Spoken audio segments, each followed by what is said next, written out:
Tricia looked at the note for what felt like the 10th time. The handwriting was legible, but the content was crushing.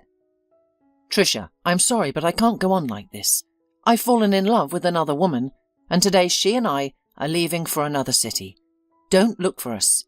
Tell the kids I love them. Hector. The woman slowly sank back into her chair, fingering the note as though that small scrap of paper could offer any comfort. It just can't be, Tricia muttered quietly. She had noticed something strange about Hector lately, but didn't want to believe it. It's true that a wife is the last person who finds out about her husband's infidelity. He used to tell her that he worked hard, that he was tired. He'd stay out late and be gone all weekend. Even the children seemed to suspect something, especially their eldest, Zach, who was now 14. Tricia knew that at his age he could understand that his parents didn't love each other and were together only because of necessity. Yet in front of the children, the woman maintained the play about a happy family. Daddy just works hard, she'd answer their questions, smiling to make it believable. He does it for us. She noticed Zach's skeptical frown, but he didn't question her further, likely to spare his younger siblings. Or perhaps he believed the adults would resolve it themselves. Tricia had long been tortured by suspicions, and she did her best to ignore them. She found long blonde hairs on her husband's car seat, even though her own hair was dark walnut-coloured and had been cut short. Just giving a ride to one of his co-workers, Tricia explained her suspicious finding.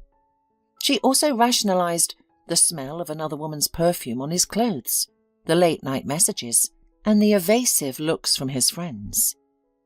Why, she thought, clutching the note in her hands, why did I justify him when everything was so obvious? But the reason was easy. She was used to trusting him, or perhaps, and she had never lied to Hector, even about minor matters, throughout their 15-year marriage. Or maybe she was just terrified of shattering their stable world that she had grown so accustomed to over the years. Don't trouble trouble until trouble troubles you, Tricia's grandmother used to say. Tricia did just that, pretending everything was as it used to be, until Hector took the first step. Mum, what are we having for dinner tonight? Zach asked, peering into the kitchen. He had a knack for sensing her mood, and immediately realised something was off. Tricia flinched, attempting to hide the note, but her son snatched it from her hands after reading it for a few seconds. He sighed maturely, not surprised, as though he had long been prepared for such a situation. I see. Have you called him yet? Why? What do you mean, why? The eldest son responded, sitting next to her.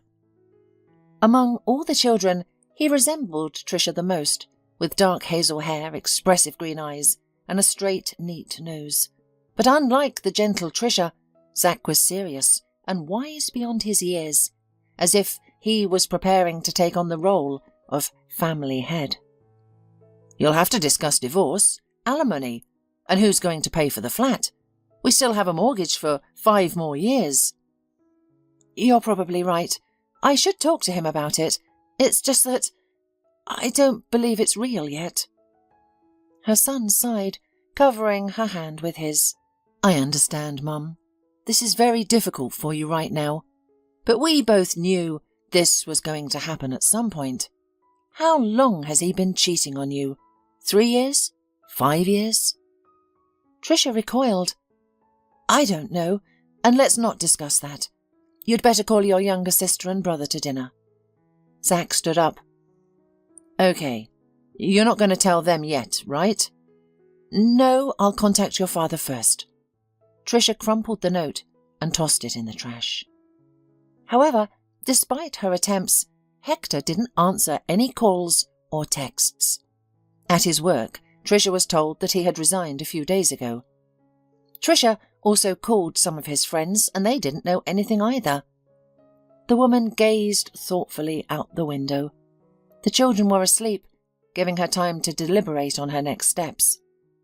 After Alicia, their youngest daughter, was born 7 years ago, it became apparent that Tricia would not be able to go to work for a long time. "What's the point?"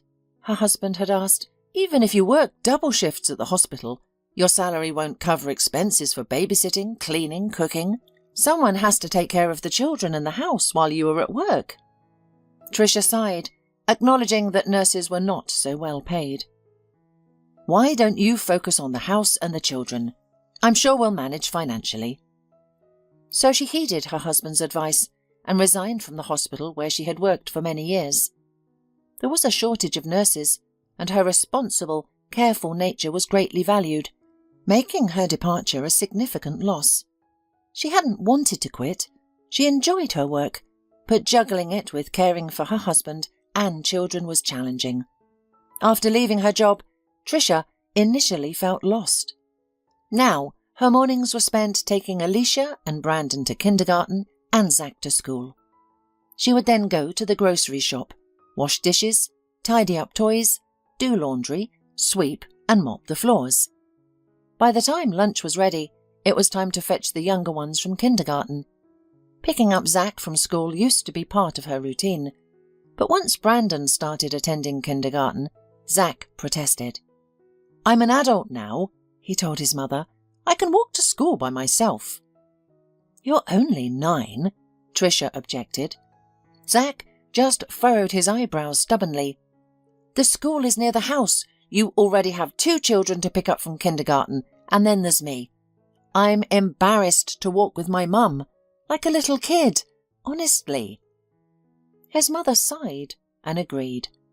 Once Zach decided he was unyielding. Over time, Tricia assimilated into this home life routine and could hardly remember her working days. Their income from Hector was sufficient, and he was content to return to a clean house, a hot dinner, and well cared-for children after work. And his wife no longer smelled of iodine and other medicine. However, now Tricia was at a loss about what to do. She hadn't worked for 7 years. They still had a few more years to pay off the mortgage for their apartment. The money she had could last for a month or 2 if they cut all expenses. She hoped Hector would come to his senses and call, but she had a gut feeling that wouldn't happen.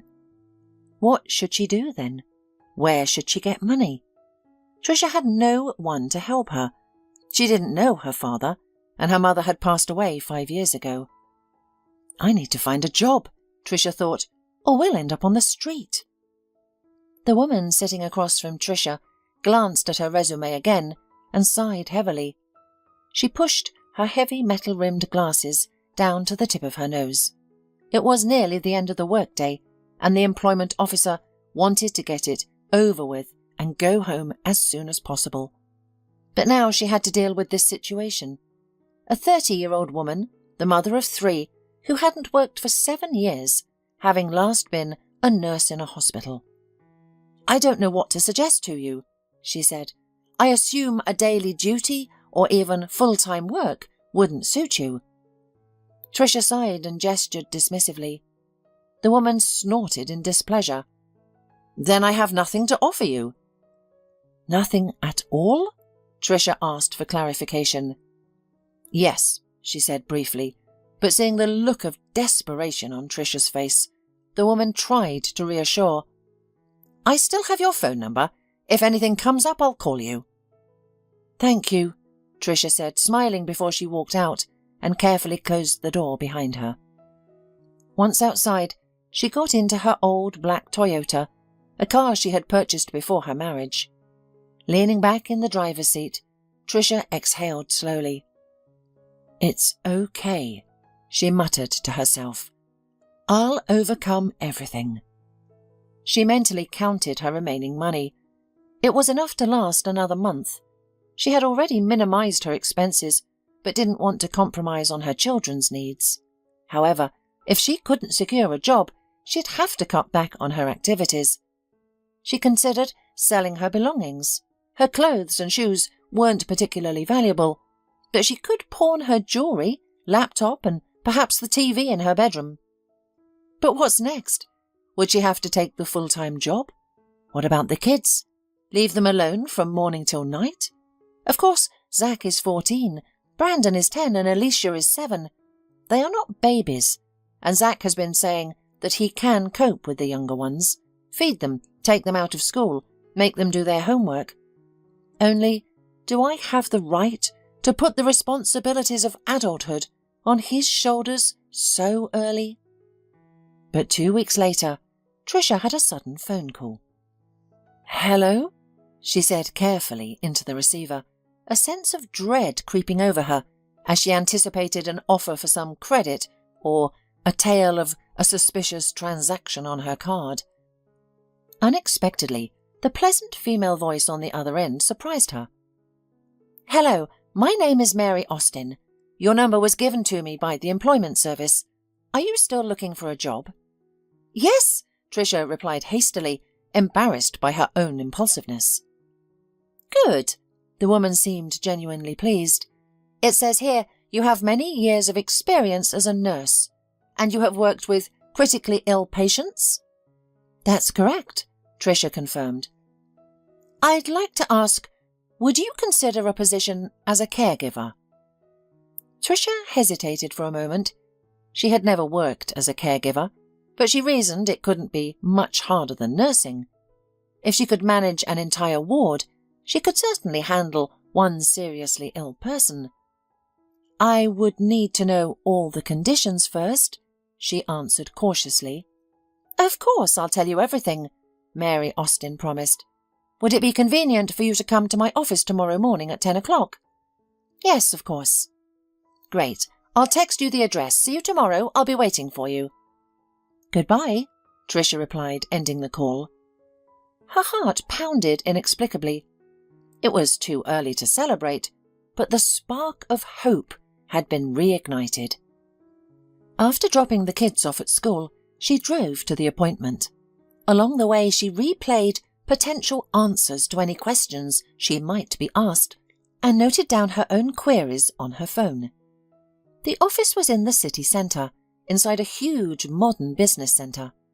As Tricia stepped into the immaculate, almost silent elevator, she surmised that Mary Austin must work for some very affluent people. "Good afternoon, who are you?" A young, pretty girl, likely a secretary, greeted her in the reception area. "I have an appointment here for an interview at 10 in the morning," Tricia informed her, "for the position of caregiver." "Oh," the girl replied, surprised, yet sympathetic. But she quickly regained her composure and smiled politely. "Please sit down. I'll check everything."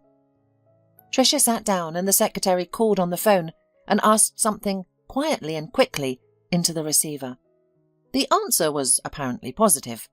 She then stood up, smiled at Tricia again and said, "Miss Austin is expecting you. Please come in." Tricia was escorted like royalty. She was slightly unsettled, doubting a mere nurse could receive such treatment. She even wondered if there had been a mix-up. "Hello," Tricia said briefly as she entered the office. Mary Austin was an attractive woman around Tricia's age.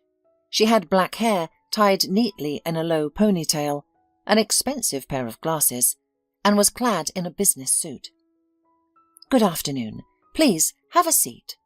She gestured to a soft chair opposite hers. "Our records show you have extensive experience as a nurse, including care for critically ill patients. You're also interested in a caregiver position?" the woman asked. "That's correct." "Good.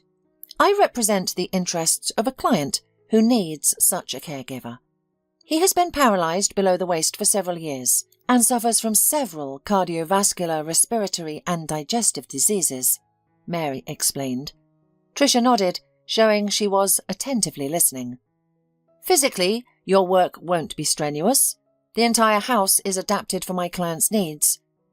It has a motorised wheelchair, elevators, handrails, etc. Medical tasks will be simple. Injections, pills, drips, and so on. Nothing you wouldn't know how to do as a nurse." "I see," Tricia said. Mary paused, as if choosing her words carefully for her next question. Then she asked, "I guess you have children?"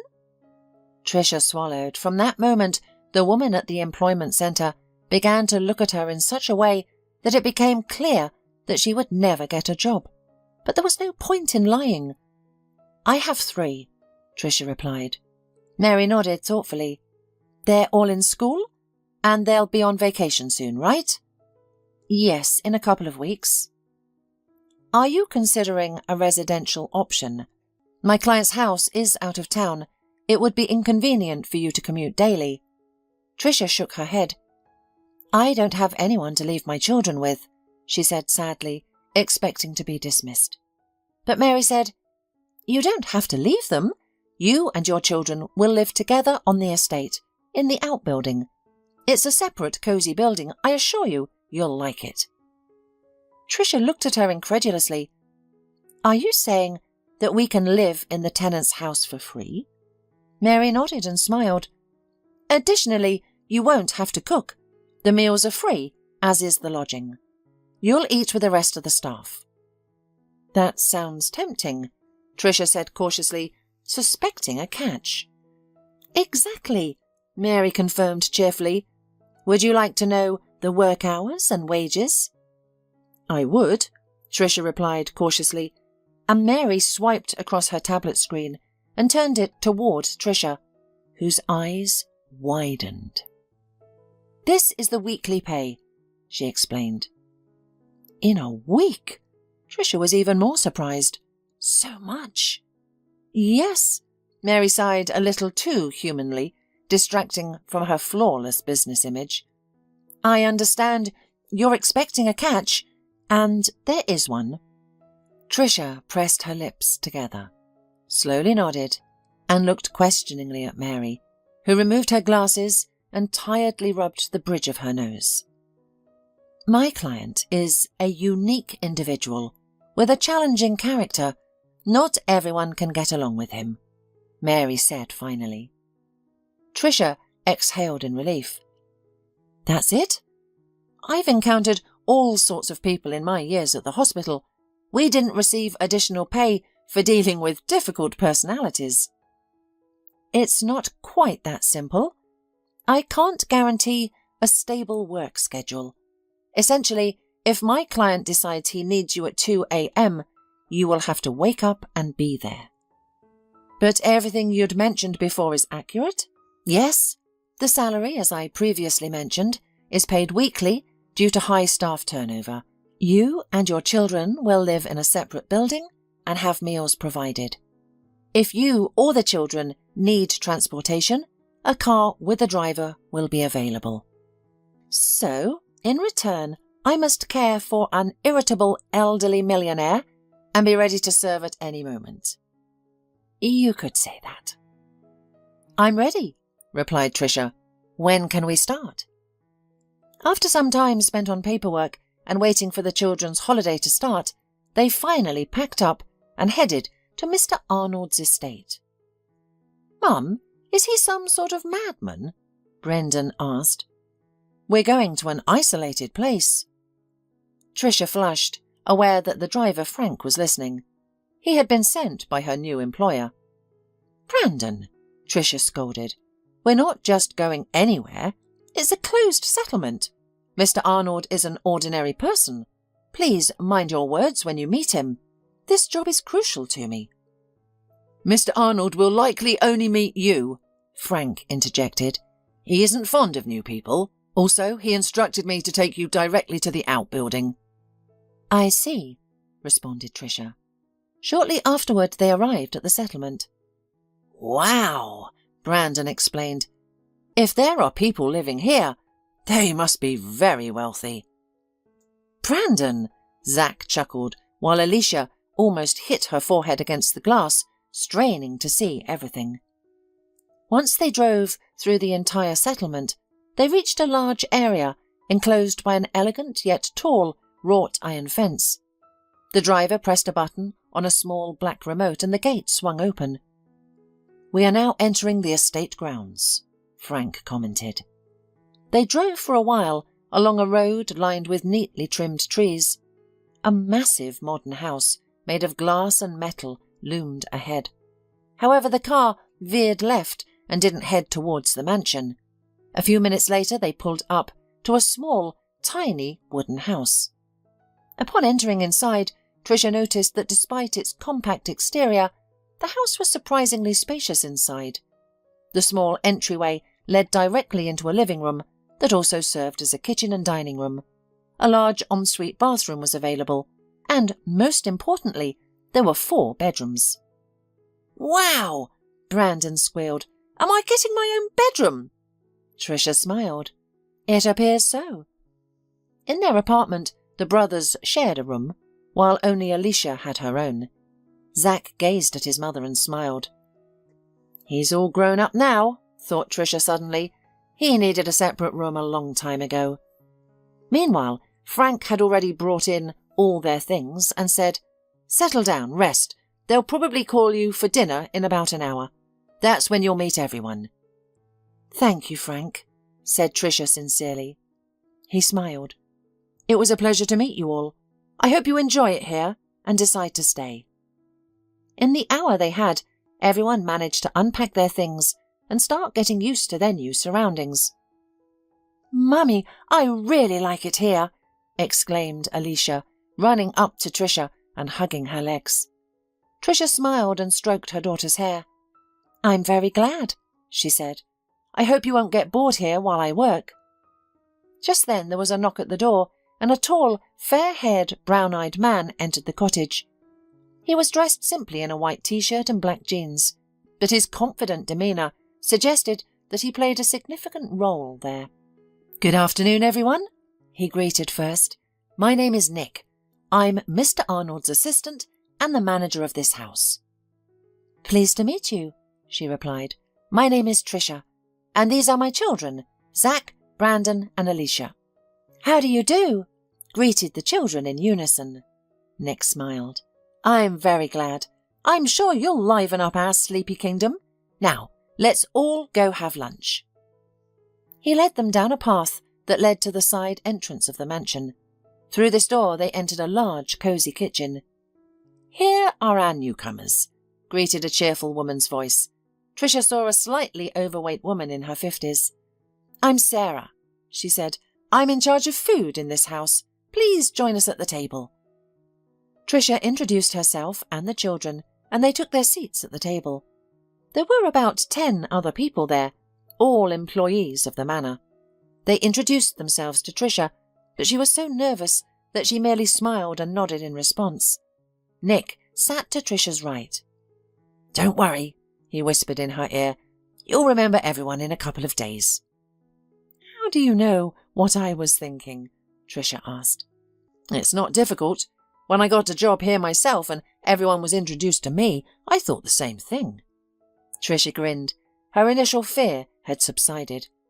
Everyone seemed very nice and friendly, and the kids were well behaved.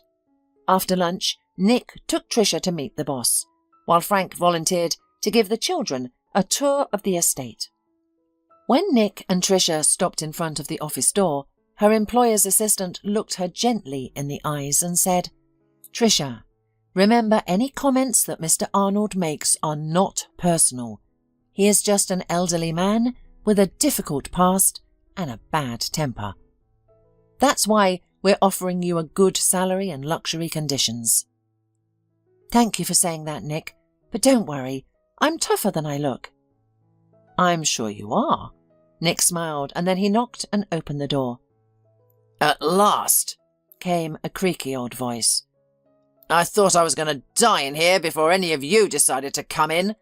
I wonder why I pay you all such a high salary." In a chair by the window sat an old, hunched man. Tricia immediately thought he was the type of character depicted in books as an evil old relative to a poor orphan. It was clear that Mr. Arnold was once a tall and robust man, but age had made him frail, drawing him closer to the ground. His shoulders remained broad, even a little proudly so. With his short grey hair, stubble, long straight nose, tightly closed lips, and eyes that were angry and prickly, he looked at Tricia coldly. His eyes, once probably blue or green, were now so faded it was hard to tell.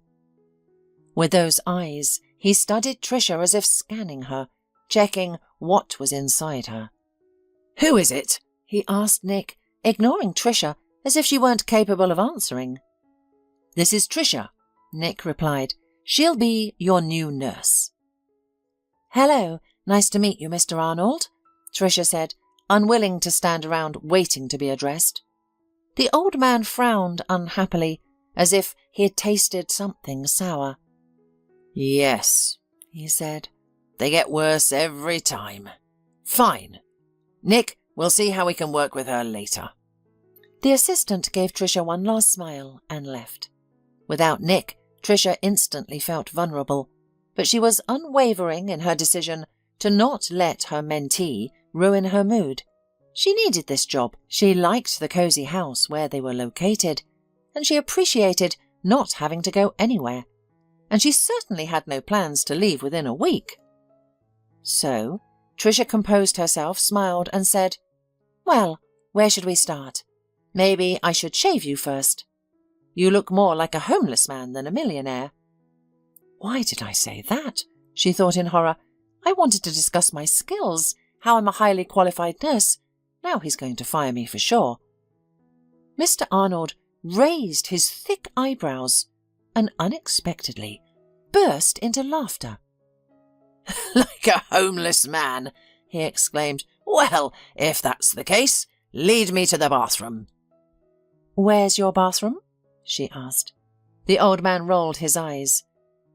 "Now, that's professionalism at its best." He pressed a button on the arm of his chair and started moving. Tricia had no choice but to follow him. Mr. Arnold led her to a large, spacious room. Tricia had a few seconds to take in her surroundings and was amazed at how conveniently everything was arranged. She found a cape, shaving foam, and a shaving machine. "Do you even know how to use these?" Mr. Arnold asked doubtfully. "I do," Tricia replied calmly. "The last time she used it was a while back, when she was still working at the hospital. One of the patients asked her to shave him before neck surgery because he couldn't do it himself. His hands were shaking." "I'll manage," Tricia thought. After finishing her work, she looked at the result with satisfaction. "There," she said, turning her ward towards the mirror. "An entirely different look."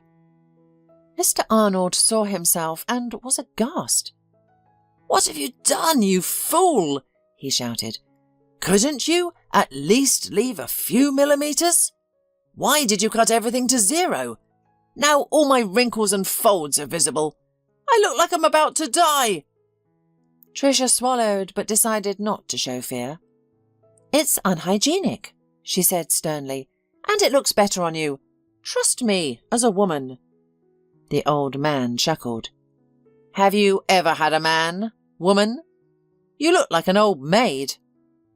Tricia flared up.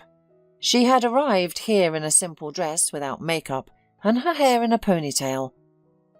"Don't worry," she said dryly. "I have 3 children." Mr. Arnold whistled. "And with different men?" he said snidely. "From one." "Well, he's an interesting type. He has 3 children and sent his woman to work." Tricia pressed her lips together. "We broke up." "Why? Did you piss him off, so he ran away?" "That's none of your business," Tricia answered, sharper than she intended. "What's next on the plan?" "Take the tablet from the table," the old man grumbled. "There should be left a detailed schedule." Tricia found the tablet at the indicated place. She looked over it. Indeed, there was a lot to do. It seemed that Mr. Arnold was seriously ill, judging by the number of pills and injections he required daily. "Have you had lunch yet?" the woman asked. "No, I was waiting for you. Of course I've had lunch." "I see." Tricia decided not to respond to his rudeness. "Then you can take a rest and Then you take a rest and I'll make an IV now." "You're a genius, I see." She clenched the tablet, her fingers turning white. but said nothing. "Should we start the drip with you lying down?" Tricia, gathering her courage, once asked Nick if their boss had a wife and children. "As far as I know," he replied, "no children. But he had 4 wives." 4? Tricia gasped. "Yes, he married his first wife when he was quite young. I think she was from a wealthy family, and he was either working for her father or they were in business together, I'm not sure. It was a marriage of convenience, and in the end they divorced. Then he married a model who was 10 or 15 years younger. They were together for 3 or 4 years, but he caught her cheating and divorced her as well. The third wife left him. She was a young and pretty girl, and she quickly got bored with him." "Wow," Tricia sighed. "And the 4th? "The 4th was an old friend of his. They were the same age and had known each other for a long time. They married when they were both over 50. They seemed to have a good life together, but she died about 5 years ago of cancer." "That's sad," Tricia commented. "Yes, those who have been working here longer than me say that's when he changed. He was supposedly quite bearable before. Not an angel, of course, but one could live with him. Now he's becoming more difficult each day." "That's sorrowful. Does he have any relatives?" Nick shrugged. "He has a sister who has her own children and grandchildren, but they live abroad and rarely visit." "He's a very lonely man," said Tricia. "It's sad to be so sick and to live alone in a huge house." "True," replied Nick. "He takes his frustrations out on those around him." Every evening, Tricia looked forward to the end of the workday when she could finally spend time with her children. They had settled in quite well. All the staff on the estate were friendly towards Zach, Brandon, and especially little Alicia. Sarah treated them with treats. Frank would take them for rides, with Tricia's permission, when he had errands for the boss. They loved exploring the estate with its massive garden and many beautiful quiet corners. They only made sure to avoid the master of the house, which was not difficult. Mr. Arnold only went for walks with Tricia, usually in the morning and occasionally in the afternoon or late evening. After 2 weeks, Tricia was reminded for the first time of her irregular working hours. She and the children had long been asleep when her phone suddenly rang. It was Nick. "Tricia, rush to the house immediately. Mr. Arnold is having a seizure." Instantly awake, Tricia remembered she had been warned that her patient could have such attacks. Without bothering to dress, she threw on a robe and rushed into the house. She quickly entered the bedroom. Mr. Arnold was half lying on the bed and breathing so hard that she heard his whistles and wheezes from afar. Next to him was Nick, who had already opened the windows and was gathering the medical supplies. Nodding in gratitude, she began to work.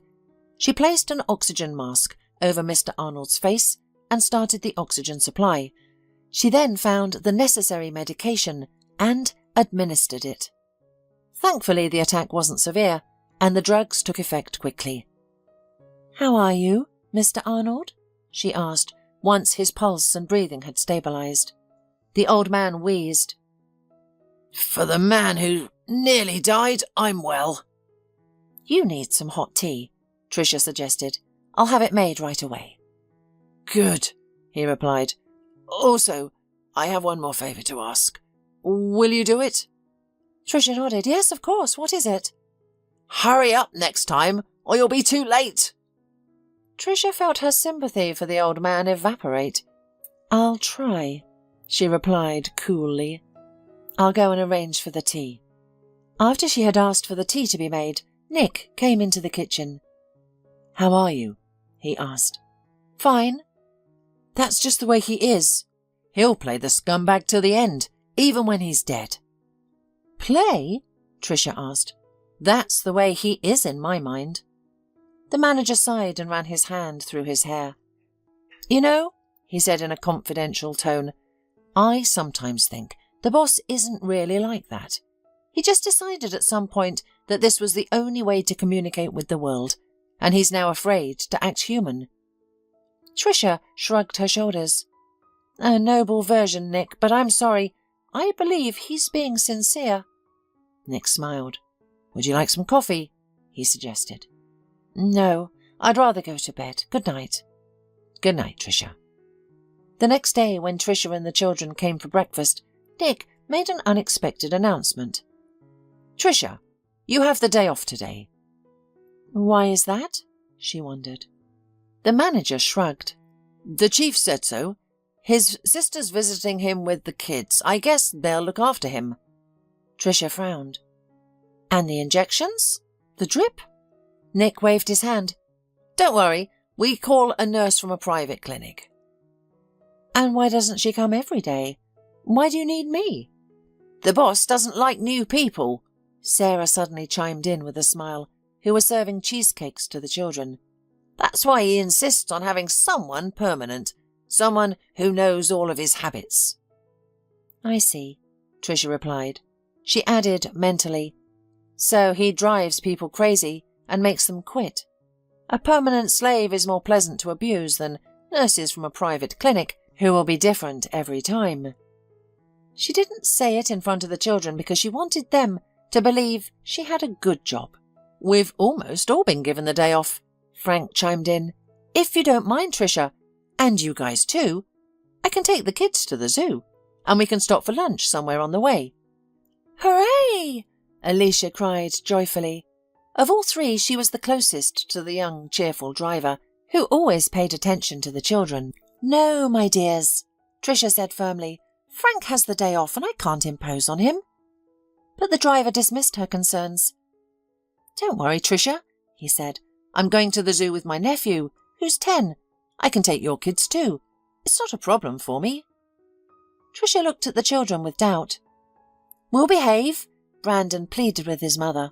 Zack shrugged his shoulders, saying, I'll go if I have to. All right, she sighed. Then I'll go get the money. You don't have to, Frank replied. The boss always leaves us money for small expenses. Don't even worry about it, Sarah assured her. After breakfast, Frank and the children went to the garage to start the car. Only Nick and Tricia remained in the kitchen.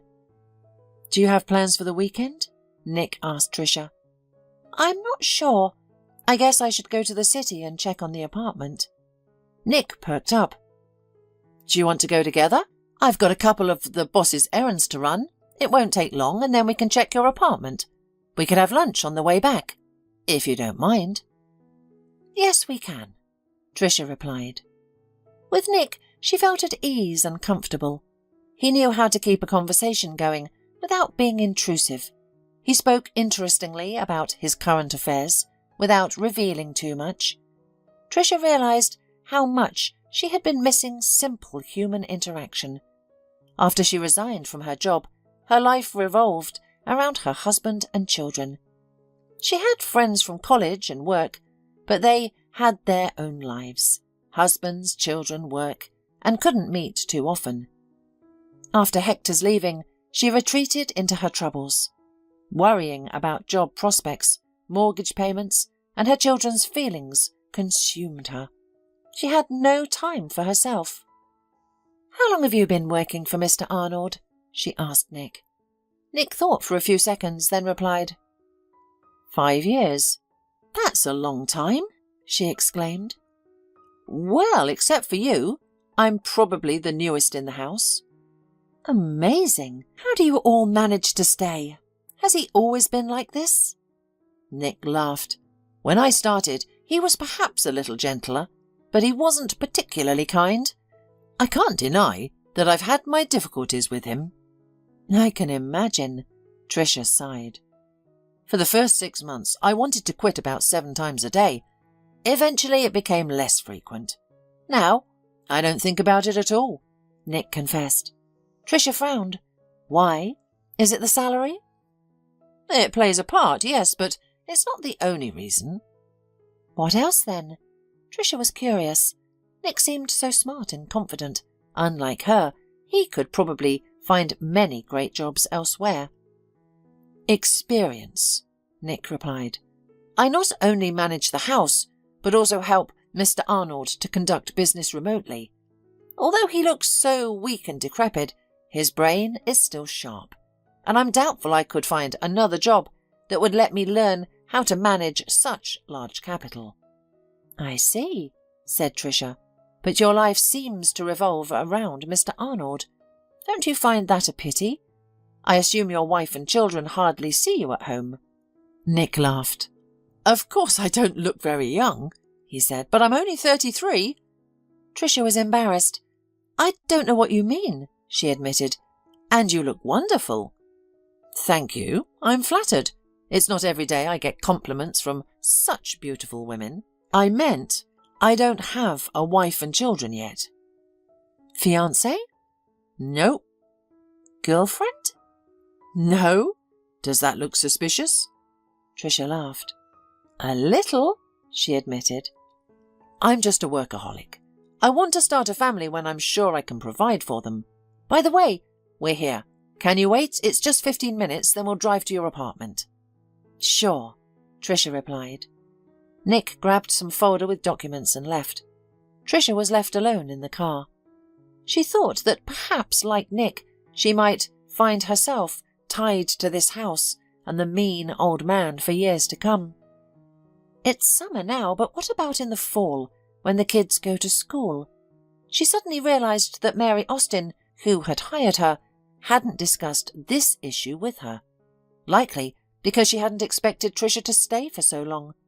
But Tricia is holding on, and she's not going to quit.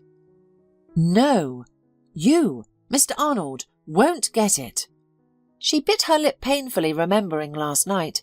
She had been truly afraid for him then, and for the first time had felt sorry for him.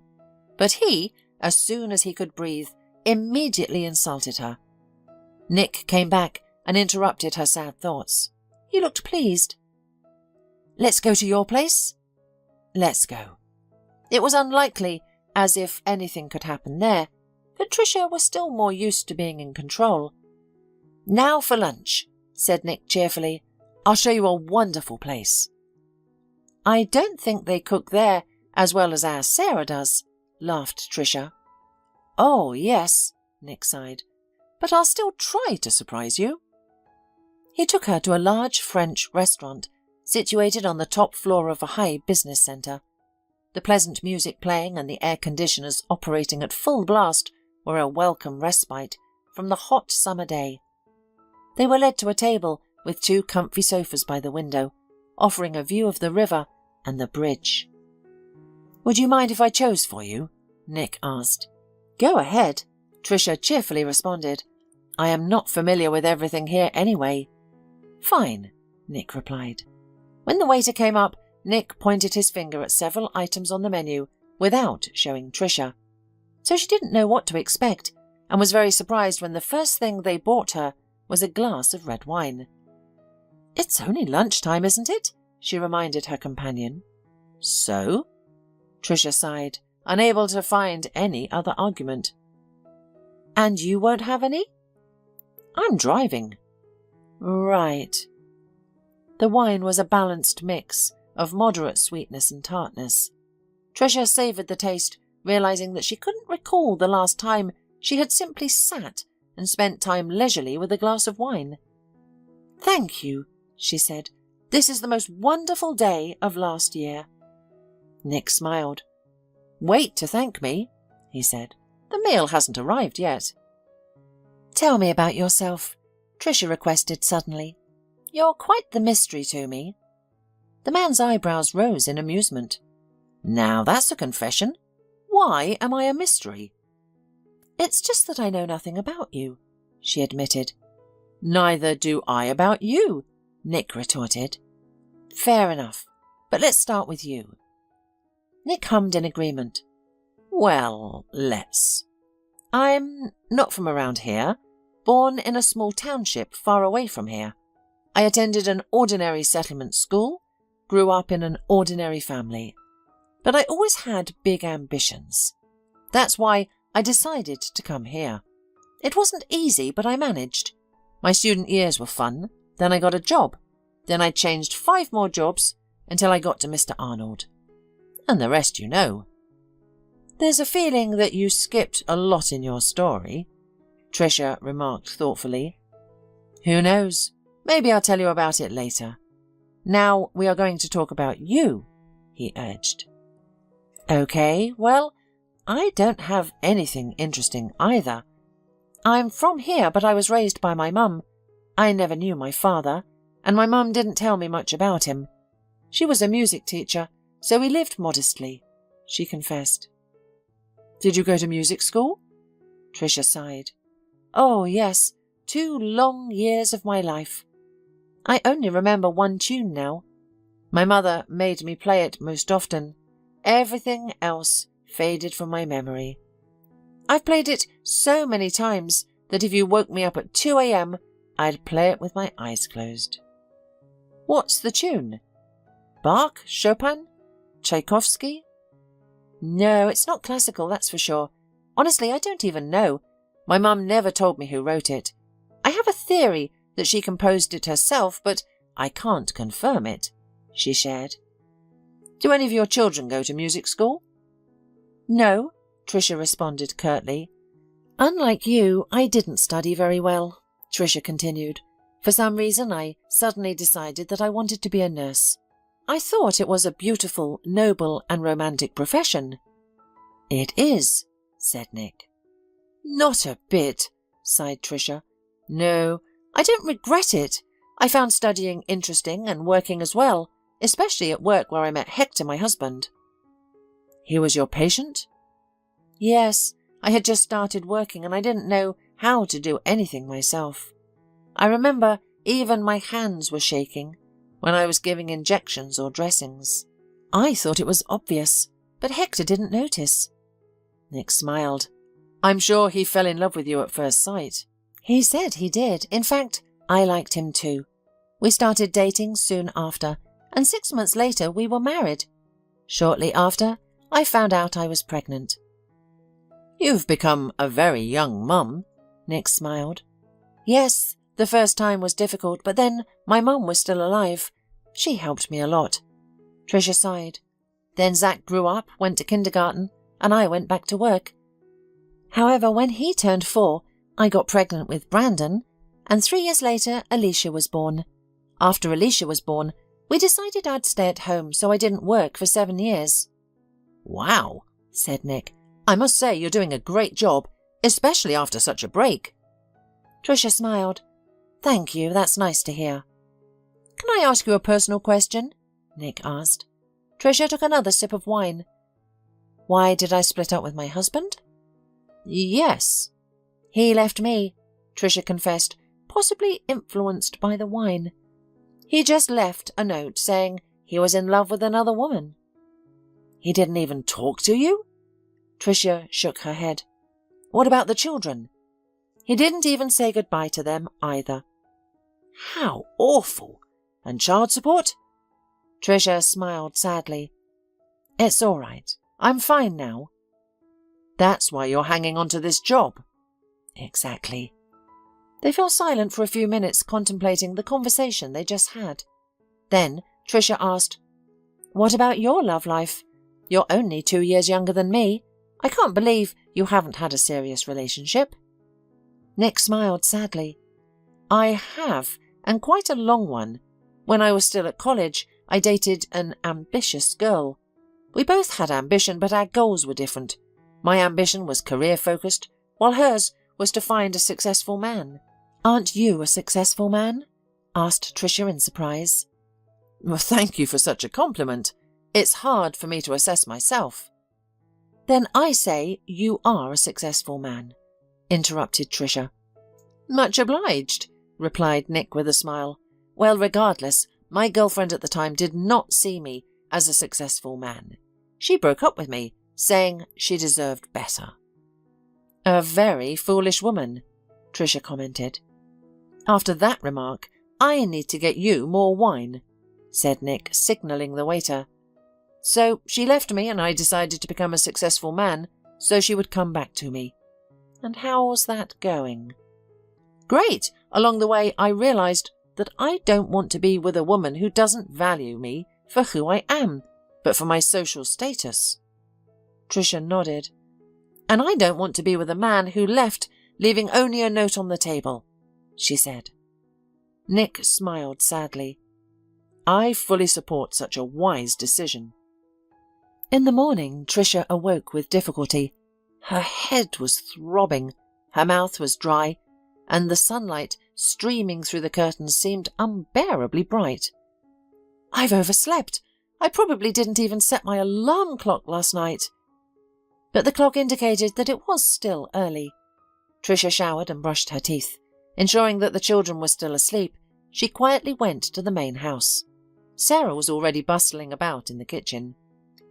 "Oh, Tricia," the woman greeted her cheerfully. "Good morning. You're up early today?" "Yes," Tricia replied hoarsely. "I seem to have had a wild day off yesterday." Sarah smiled understandingly. "You'll be fine. In an hour you'll be as cheerful as a 15-year-old schoolgirl." Soon she placed a large cup of fragrant tea, redolent with berries and herbs, before Tricia. "The best cure for a hangover," Sarah declared confidently. "And eat this." She placed a plate with a large sandwich with meat, lettuce, tomatoes and eggs in front of Tricia. "This is the most delicious thing I've ever eaten in my life," Tricia said blissfully as she ate her breakfast. "You're magic." "Thank you," Sarah replied, embarrassed. By the start of the workday, Tricia had recovered significantly, and Mr. Arnold was unusually amicable today. Perhaps his meeting with his relatives had influenced him, but he barely critiqued Tricia's actions and refrained from derogatory remarks. "You're surprisingly quiet today," Tricia commented during their traditional afternoon walk after lunch. "It's not evening yet," Mr. Arnold responded, but without malice. "Those are your children, right?" He pointed to Brandon and Alicia, who were chasing each other around the fountain. Zach was sitting on a bench reading a book with one eye and keeping an eye on the younger ones with the other. "Yes, mine," answered Tricia, fearing a reprimand. But Mr. Arnold simply nodded. "They're good kids, and they seem friendly." "Thank you," Tricia replied cautiously. "Are you raising them alone?" The boss continued his unexpected interest. "I'm alone now," she replied. "That's why you put up with me," he said, not as a question but as a statement. Tricia didn't respond. "I too wanted to have many children when I was young," Mr. Arnold suddenly disclosed, "but it didn't work out." "You've been married 4 times, haven't you?" Tricia asked in surprise, then regretted her words. She wasn't supposed to know such information, but surprisingly the chief didn't comment on it. Mr. Arnold seemed to gaze into the distance, as if mentally reviewing his entire life. "My first wife didn't want children, and at the time neither did I. We were young and spoiled, both from rich families. We wanted to have fun and enjoy life. Or rather, my wife did. I was more interested in building a business." "So why did you get married?" Tricia asked. "The parents insisted. It was beneficial for the common cause. I wasn't against it, she was a pretty girl, and I thought we'd be fine. But after a few years it became clear that we were entirely different people. I got divorced and went to work." He paused. "Could I have some water, please?" Mr. Arnold suddenly asked. Tricia quickly handed over the bottle. Mr. Arnold took a sip and continued. "I have almost nothing to say about my second and third wives. I married them for status. They were young and beautiful. I thought it would be great, but each time I quickly realized it wasn't what I wanted. All they wanted from me was money." He paused again. Tricia offered more water, but the man shook his head. "There was a time when I could have experienced true love." "Your 4th wife?" "No, that was before her. I didn't marry that girl. I've regretted it many times since, but I don't want to talk about it. It's too personal." "So everything else isn't too personal?" Tricia thought, puzzled as to why he chose to share all this with her. "My 4th wife has become more of a friend," said Mr. Arnold. "I already knew about her diagnosis when I proposed marriage." "Diagnosis?" Tricia asked. "Yes, she had cancer. We had known each other for years. Our parents had been friends since childhood. Over the years we kept in touch intermittently. Then we met, talked, and decided to spend a few years together. Were you with her until the end? Tricia asked. Mr. Arnold nodded. She was a wonderful woman and a true friend. After she died, I didn't want anyone else. I sympathise with you, Tricia said sincerely. After her words, Mr. Arnold seemed to snap back to reality. We're talking too much, he said. Let's go home. It's time for my evening pills. Following this peculiar conversation, Tricia again felt pity for her boss. Their communication didn't improve significantly, yet she found his harsh words easier to bear. As summer was ending, Tricia began to consider the approaching school year. How do you like it here? She asked her children. I like it very much, Alicia answered first. Anya cooks deliciously. Frank takes us everywhere. There's a big garden and we can play all day long. You'll be going back to school soon, Tricia reminded her. Her daughter made a funny face. I don't want to go to school, she said. Tricia sighed and looked at her middle child. I like living here too, Brandon said, but I understand that we have to return to school in the city. Brandon sighed. Then Tricia looked at her eldest son. I think we need to talk, Zack said and led his mum to the yard. Summer is ending.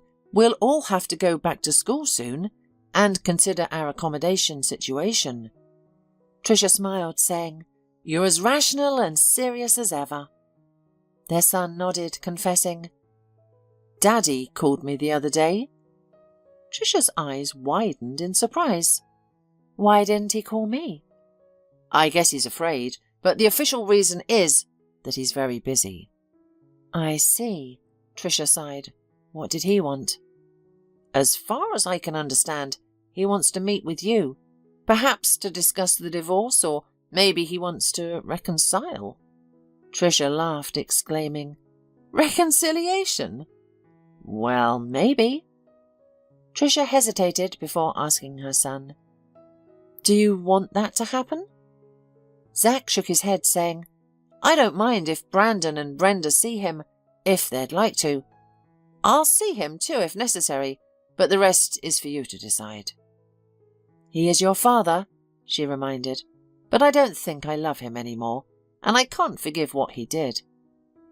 You don't have to forgive him. Regarding our school, why don't you talk to Nick? He might come up with something. I'll try. You're the smartest, as always. Tricia hugged her son. Everything will be all right, Mum, he assured. Tell your father I'm ready to talk to him. Let him call me. I'll tell him, promised Zack. A few days later, after Tricia and Mr. Arnold had completed their morning routines, Nick came into the room. Ready, Mr. Arnold? Asked the assistant. Absolutely, let's go. You're coming with us too, replied the boss, addressing Tricia. Me? She looked surprised. Sure, Mr. Arnold replied calmly. I have a lot of paperwork to sign and several face-to-face meetings to attend. I may need you at any time. What if I have a seizure? I don't want to suffocate in front of my business partners.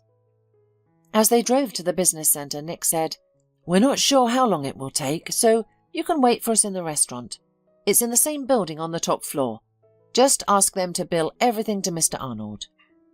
Okay, Tricia replied. If I need anything, Nick will call, Mr. Arnold added. At the restaurant, Tricia ordered tea and tiramisu. She suddenly thought that this would be the perfect opportunity to meet her husband. He seemed to be in town, and they had pressing matters to discuss. She called him and he agreed to come over. What a nice place you picked, he said as he sat down at the table. Hector had not changed much, except for losing some weight. You look wonderful, he complimented. Thank you, Tricia replied. You too. He shrugged shyly. I'm glad you called. Tricia sighed. We should have talked a long time ago, at least to decide when to file for divorce. That's precisely what I wanted to discuss, Hector said, and moving closer, He gently placed his hand on hers. "Perhaps we were hasty," he suggested. "Maybe we don't need a divorce." "We were hasty?" Tricia asked incredulously. "It was you who left me. Left a note and didn't even say goodbye to the children. You didn't answer calls or messages and just disappeared from our lives as if we meant nothing to you after 15 years of marriage." Hector squirmed uncomfortably in his seat. "Forgive me," he said. "I don't know what came over me. It was like some kind of lapse of mind." Tricia sighed and pulled her hand free. "I won't ask you how long you've been unfaithful or why you decided to leave. But why couldn't you talk to me properly? Why did you abandon the children?" Her husband lowered his eyes in shame. "I don't know, Tricia," he confessed. "I think it's a midlife crisis. At some point everything just became too much. The work, the household chores, the 3 kids. You were always with them and I felt sidelined. I was tired of this damn life full of duties." "Is your new love young, fun, carefree, childless?" Tricia asked. "Sort of. I lost my head back then. I didn't have the courage to tell you or the kids." "What's different now?" she inquired. Hector moved closer. "I've realized how much I've missed you and the kids," he confessed. "I want things to go back to how they were." Tricia slowly shook her head. "Nothing has changed," she said. "We'll reunite and you'll run off with another girl in a few weeks." "I won't do that," the man insisted. Tricia sighed. "Hector," she said, "I've had time to think. I can't forgive you, and my love for you has faded. I think we need to agree on a date to file for divorce." His face changed, and Tricia watched the facade of tenderness and remorse disappear. "Then we need to discuss property division," he said. Tricia was taken aback, but agreed. "Your car is yours, mine is mine, and the apartment is for me and the kids." Hector disagreed. "No, let's sell it and split the money equally," he said sternly. "Equally? When I'm raising 3 children alone?" Tricia retorted. The husband was embarrassed but continued to stand his ground. "I had been paying the mortgage for it, and you didn't work. You sat on my neck." "Oh, really? But I was taking care of the house and the 3 kids, and now I'm paying the mortgage. You left me out of the blue and didn't even help the kids. You can't imagine what I've been through these past few months." "Then let's get back together, and we won't have to split the apartment," the man pleaded. Tricia sighed. "No, Hector, I've already said my piece." "That's how you talk." The husband's voice lowered to a snake-like hiss. "Who's going to want you, alone with 3 kids? Do you think any man but me will look at you? You're just a stupid domestic chicken. All you can do is cook soup." Tears flowed from Tricia's eyes. It hurt to hear such words from the father of her children, the man she had loved for many years. "Go on, play hard to get," her husband continued. "You yourself will come to me on your knees." "She won't," a familiar male voice sounded behind Tricia. Before she could see what happened next, Hector suddenly flew across almost the whole restaurant and collapsed on the floor, and Nick rubbed his hand that had just collided with Hector's jaw. "It was tough, but perhaps instructive," Mr. Arnold commented. Tricia looked around and saw her boss. He looked as pleased as a cat for some reason. "And you are here?" she said in amazement. "Did you hear everything?" "I heard enough," he said dryly. Hector got up from the floor, pressing his palm to his bloody face. "We'll talk to you again," he said to Tricia. "Wow," Mr. Arnold said admiringly. "I should get out of the estate more often. It turns out it's fun here." "Shall we go home?" Nick asked Tricia. "Let's go," Tricia replied quietly, wiping away her tears. At home, he was sent to the kitchen to drink tea and calm down. "We have something to discuss with the boss," said Nick. "And you just relax for a while. I'll call you." But Tricia couldn't relax. She kept replaying what had happened in the restaurant. "Probably they will dismiss me. I doubt Mr. Arnold needs a troubled caregiver who gets his assistant into fights in the middle of the business centre. And what about the apartment? Do we still have to split it in half? Where will I and the kids live then? What if I have to find a new job? Even if I don't get fired today, the school issue is still on the table." The woman's head was filled with so many problems. "Tricia, let's go." She lifted her head. The expression on Nick's face didn't reveal what was in store for her, so she rose and obediently followed him into the chief's office. "What a spectacle you've given us today," Mr. Arnold cheerfully commented. "I am sorry," said Tricia. "I didn't anticipate things turning out this way." "That's okay. It was even amusing," said her boss. "Well, we have other matters to address now." Tricia squeezed with fear. "Do you wish to continue working here?" Mr. Arnold inquired. "Aren't you going to lay me off?" Tricia asked, surprised. "Do you want to be fired?" "No," she answered hastily. "Then I won't fire you." "Okay."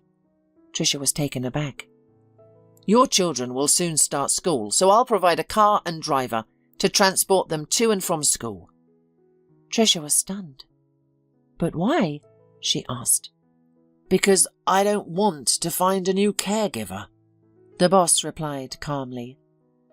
"Thank you," Tricia muttered. "We also need to address your living arrangements," Nick added. "What about them?" Tricia asked, confused. "Living in that house during the winter is one option," Mr. Arnold explained. "It's warm and all, but it's not very convenient to run to and fro in the frost. Let's take a look at your new rooms." "New rooms?" "There's a wing of the house that's practically empty," explained Nick. "That's where we plan to put you." They left the study and moved towards rooms Tricia had never visited before. "Why is this wing empty?" Tricia asked with curiosity. Mr. Arnold sighed. "It's part of my past," he said. "I wanted to forget it and not remember it, but now I realize it's time to leave the past behind." They entered the largest room. "This is the common room," the boss said. "There's access to 4 bedrooms from here. Just enough for you." Tricia walked around in surprise, taking in the rooms. Each room was like a separate work of art. The furniture was beautiful, tastefully selected, and pictures adorned the walls. Everything was thought out, down to the smallest detail. However, it was clear that no one had used it for many years. "I wonder why," thought Tricia. More mysteries. Suddenly, she noticed the outline of a familiar object under a white cloth. "A piano!" Tricia exclaimed in amazement. "May I?" She turned to Mr. Arnold, who shrugged his shoulders. Tricia carefully removed the white cloth that covered the instrument and ran her finger over the keys. The instrument was slightly out of tune, but certainly playable. The woman sat down and began to play the only melody she remembered, one her mother had played for her countless times since she was a child. The first few notes were difficult, but her hands soon recalled the tune, and her fingers danced effortlessly across the keys. She sat with her back to Mr. Arnold, unaware of the changes in the elderly man's expression. At first, his face stretched in astonishment. Then he turned his head, as if to confirm his ears weren't deceiving him. Soon, tears began to roll down his cheeks. Nick looked at his chief and could not hold back a surprised exclamation. "Mr. Arnold, what's wrong with you?" Tricia quickly stopped and turned, amazed, to her charge. Unashamedly, The elderly man was sobbing, wiping his face with his shirt sleeve. "How do you know that tune?" he asked. "It was written just for me." Once Tricia and Nick had calmed Mr. Arnold, they returned to his study, where he began his story. "When I met Megan," he started, "I was still married to my second wife. We stopped living together for that moment, only meeting to discuss property division. I was exhausted of all this. Work, the divorce. One day after a business meeting, I let my driver leave and went to the park.